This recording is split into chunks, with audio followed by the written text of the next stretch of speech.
Good Wednesday morning. Is it a football Wednesday today? I think it is, because we've got the Giants and the Cowboys tomorrow. I talked to Youssef yesterday, our head of janitorial supplies and a NFL picks mastermind. At least he was, to went 0-5 this week. He said we got to do the picks on Wednesday because he's also out Friday. Everybody's not working Friday, but me and Boomers, we're coming in and grinding, talking Cowboys-Giants because it's that big of a game in the NFC East and the NFC. So it is a football Wednesday. We got plenty more Jets fallout as well, but is this the beginning of the end for the New York Giants, or is it a bounce-back spot on national TV down in Big D? Good morning, Boomer. How are you? Yeah, good morning, Jay. I'm doing great. Yeah, it's not going to be an easy game for the Giants, that's for sure. With all the injuries that they have, with their secondary basically in tatters right now, and I go back to the Bryant McKinney injury. Xavier McKinney. Yep, I keep saying Bryant. Xavier McKinney injury. And really, it started a cascading of injuries in the secondary. Mm-hmm. And, you know, when you saw what the Cowboys did against your Minnesota Vikings, now I think Tony Pollard is their number one running back.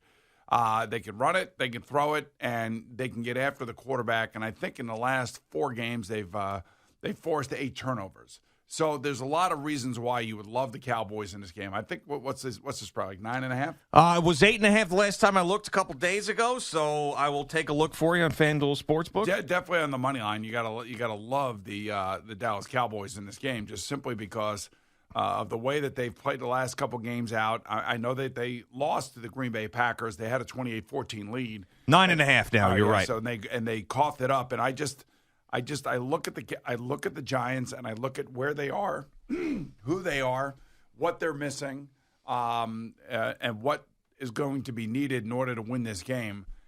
And this is going to be about as tough a game as it's going to be. I mean, their offensive line is going to have to be like spot on. Daniel Jones cannot turn the ball over in this game, and they're going to have to rely on Saquon Barkley, like you said yesterday. That's the only way, is to play keep away, mug up the game, slow down the game. And try to get this game into the fourth quarter, not down by 21 points. Yeah, I also think what you need to do, obviously, is stopping Tony Pollard after the unbelievable game he had against Minnesota. But you got to get after Dak. You got to get a pass rush. I feel like the Giants have not generated that as much as they would have liked, even though their defense has been very good this year. I want to see Kayvon Thibodeau actually show up and put some pressure on a quarterback for once. I'd like to see that, and that obviously is a great equalizer as well, as far as including turnovers, but turnovers come from pressure on a quarterback. So let's see that. He didn't really have much of that against Jared Goff at home last week. So if you want to win this game, the obvious thing's turnovers. The obvious thing is making sure that you're not throwing the interceptions or fumbling the ball and all that stuff. And get some pressure on Dak Prescott and then run the hell out of the ball. The Vikings didn't have an opportunity to run the ball on Sunday because it got blown out in 5 seconds, so they had to start throwing the ball, and Micah Parsons and everybody was teeing off. Right. We were talking about this last week about how the Giants have not generated much of a pass rush without the blitzing of Wink Martindale. Yep. And, you can only do so much. Now you have enough tape on particular teams to be able to know what they're doing and what they're going to be doing in certain situations. And teams have got to change. And, one thing I do know in this league, what has been tried, what teams have tried to do is they've tried to add double pass rushers on each side. Mm-hmm. And this way they don't have to blitz. And this way they can play with 7 men in the secondary. And this way, if you can get pressure on opposing quarterbacks with just 4, then all of a sudden now the game completely changes. That has not been who the Giants have been. That is not who they are. That's who the Cowboys are. Yeah. And the last time these two teams saw each other, I think the game was as close as it was because, the Giants were running a new scheme defensively. It was Cooper Rush at quarterback. They were running the ball effectively, and it was all the things we just talked about, and that's why the game was as close as it was. But if you remember, DeMarcus Lawrence basically had an all-world 3-sack game, and Daniel Jones was under fire from the get-go, but He didn't turn the ball over, which was the key thing, and that's why the game stayed close. This is going to be – I would think that the Cowboys are going to try to make it a immediate track meet. They're going to try to come out, and they're just going to try to steamroll the Giants right into oblivion in the first half. And the Giants are going to have to weather that storm, and we often talk about, taking the best shot and then still standing and still being in the game and realizing that – there are going to be moments in this game, and I'm sure that Brian Daboll will tell his team, look, guys, there's going to be moments in this game where we're going to get overwhelmed. Yeah. And they're going to make plays because they are playmakers and they are healthy. We just have to weather those plays and not let it to blow up into something worse.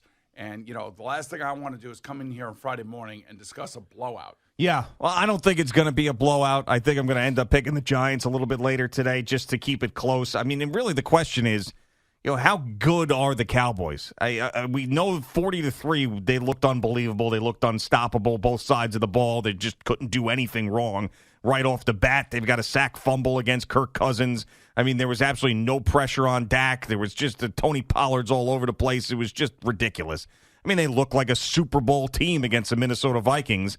But we've also seen them struggle. I mean, Dak Prescott, prior to this game, did not look all that good, and then they blew that lead against the Packers. So it's like, are we to believe that the 40-3 Cowboys are now the Cowboys we're going to get for the rest of the year? Well, he threw a couple of interceptions in that game that were just – it's not what he does. And there were 2 interceptions, and then all of a sudden their defense collapsed, and they were able to be run on, and Aaron Rodgers had maybe his best game of the year, him and Christian Watson. Yeah.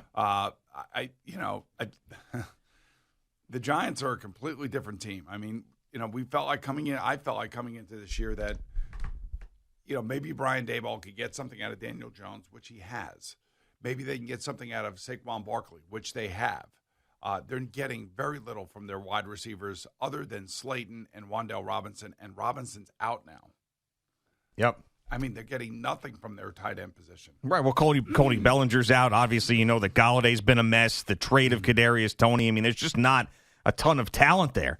I mean, so it's Darius Slayton now. It's Lawrence Cager as a tight end. I mean, hopefully Galladay gets some run and shows up. Maybe because he's a Detroit Lion and he likes playing on Thanksgiving, he'll show up and play. I have no idea. Richie James is still out there. But, I mean, we know that the weapons that the Giants have are basically Saquon Barkley and cross your fingers. Well, it's also Daniel Jones running the ball. Yes. And there are a number of teams that have ran the ball very well against the Cowboy defense. One of those teams was the Chicago Bears, who went down there and put up 29 points, and that's where Justin Fields was running all over the place. So Daniel Jones is going to have to be a big part of the running game. And they're going to have to control the ball. They're going to have to eat the clock. It's good. I mean, you can't go toe-to-toe with this team. They just can't. And the Giants can do that. I mean, they can run the ball. I mean, you saw the way that the things they were doing to the Lions on that first drive, and then the Lions figured it out and basically shut it down, is what the Giants have done all year round. It's like they'll run the ball, then they'll roll out Daniel Jones. He'll find a guy that's open. They'll roll out Daniel Jones. He'll run for 7 yards and a first down. And, they just methodically go down the field. Now, all of a sudden, boom, that just stopped in that Lion game when they were scoring points and changed your whole offense. But, I mean, they can do that to you. They could give you death by 1,000 paper cuts. Well, that's what they're going to have to do. Yeah, but they're going to have to play great defense throughout the entire game. And I don't know if they're capable of that with the secondary in the shambles that it's in. I mean, that's really the question. I think that if I'm Mike McCarthy, I come right out and I'm throwing. I'm throwing because the Giants don't generate pressure with 4. They blitz, and if they blitz, they're going to be putting cornerbacks on an island that don't, they can't do that. Yeah. So some people call this the Odell Beckham Jr. Bowl, and who ends up winning this game or looking like they need a wide receiver more, or maybe looking like a Super Bowl contender. Odell Beckham Jr. is going to sign with that team. It's He's not coming to the Giants. Well, people say it's down to the Cowboys and the Giants. He's not coming to the Giants unless he wants more money, and the Giants are willing to pay him more money. He's not coming to the Giants. But why does every NFL insider believe that the Giants are a finalist then? They believe the Giants are right there. I will believe it when I see it. I just don't see it happening. I really don't. After all the stuff that went on here. Different regime. I know same owner, but different regime. You can say whatever and you want. And he's matured. Why would you want to come to one of the worst passing teams in the league? To make it better. You could be the guy right off the bat. You'd be the number one option right off the bat. You wouldn't have to be competing for touches with CeeDee Lamb and Michael Gallup. You would be the guy. You'd get targeted 15 times a game. Where did he go last year? To the Rams. Right. And where was he on the pecking order of the Rams? He was down it. I mean, you had Kupp and Woods and him, And Woods got hurt. Yep. So then it became him. But I'm just saying, like, if I had to look at this saying, okay, I want my best chance to go back to the playoffs and back to the Super Bowl, my best chance between these two teams is going to be the Cowboys. Yeah, I can't argue that. I just wonder if there's some sort of nostalgia there for him and the way that it ended and going back and putting that uniform on, and he never wanted to leave, and he has regrets of his actions when he was here and all those things. Give it one more run. You know, as much as it pisses me off, every player wants to play for the Dallas Cowboys. Every freaking player wants to play for the Dallas Cowboys. What if you grew up an Eagle fan? You know, for two reasons. Yeah. You know, they want to put that star in the helmet, and they want to be on national television, and then, you know, of course, the state taxes. You know, that's the other problem. You know, that's the other good thing. If you go to the Dallas Cowboys, you can accept less money and yet net more money in your pocket. That is very true. So I'm just telling you right now, it just makes absolute no sense unless the Giants are saying we're going to go 3 years, $60 billion, which they're not going to do. You know, he's going to end up going to the Cowboys because he wants to be in that uniform. He wants to go to the playoffs, and he wants another chance at the Super Bowl. Yeah. I mean, listen, I can't argue with any of those points. I just keep hearing that the Giants are involved, so they have to be involved for a reason. I mean, if it was just the Cowboys and only the Cowboys, then we'd be hearing from the NFL insiders that he's going to sign with the Cowboys after Thanksgiving, and that's that. That's probably Odell's agent or somebody in Odell's camp, you know, putting that out there so there's pressure on the Cowboys to maybe come up with some more money. That's all that is.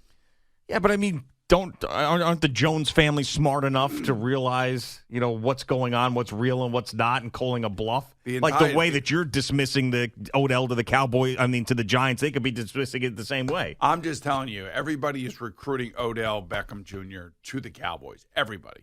Micah Parsons, Dak Prescott, the Jones brothers, or family, I should say, they're all trying to get him to come there. He's going to end up there. Okay. And I don't see another team that I just don't see another team that would take a flyer on him. Well, the Green Bay Packers are out of it now, right? So, the way, the way they ended up losing on Thursday night sort of put them out of anything. Would the Eagles or would the Miami Dolphins go after him? I mean, the Eagles go after everybody. I mean, the Eagles, any person who's available who could help, Howie Roseman brings in. Put him on the field down in Miami. Yeah. I mean, as a third option with Waddle and Tyreek Hill, I mean, my goodness. You know, I know that your guy, Justin Jefferson, is a great football player, just absolutely a tremendous, tremendous wide receiver. And there are a lot of great wide receivers out there. But after watching the Miami Dolphins, and they're back this week, by the way, and who are they playing? The Texans, I think. So when you look at what they're doing and how they're doing it, there's not a player in football that's not a quarterback that affects the game the way that Tyreek Hill affects the game.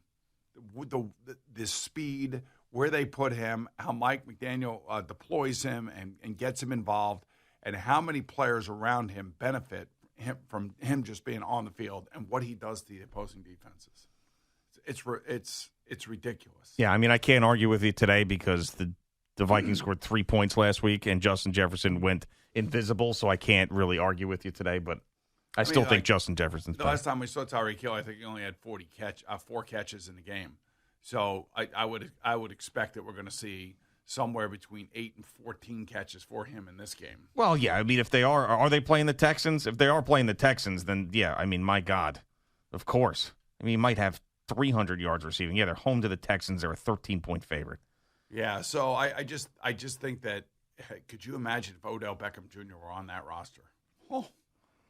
And, you know, Odell could go play for them and just stay in Miami because I think that's where he's living. Yeah, but it doesn't sound like that's a thing. It doesn't sound like he has not been connected to the Dolphins at all. The only other team that I think that would take a shot at him if he's healthy enough. That's the other thing. When is he going to be totally healthy to be Odell Beckham? To be the guy that we know he is and what he's capable of doing. I saw him on Instagram doing a whole bunch of workouts yesterday. Looked great. Good. So the only other team that I think that would take a flyer on him and would want him because they do need somebody would be the Tampa Bay Buccaneers. Yeah, I could see that too. Tom Brady, if he wants him, he'll get him. That is, to me, so much like the Giants are like the 5th or 6th team on that list. But apparently they're the 2nd team on his list. That's the only list that matters. No, they're not. That's the only list that matters. All right, it is Boomer and Gio on the Fan and CBS Sports Network. Got a Jerry Recco update coming up in just a couple of minutes.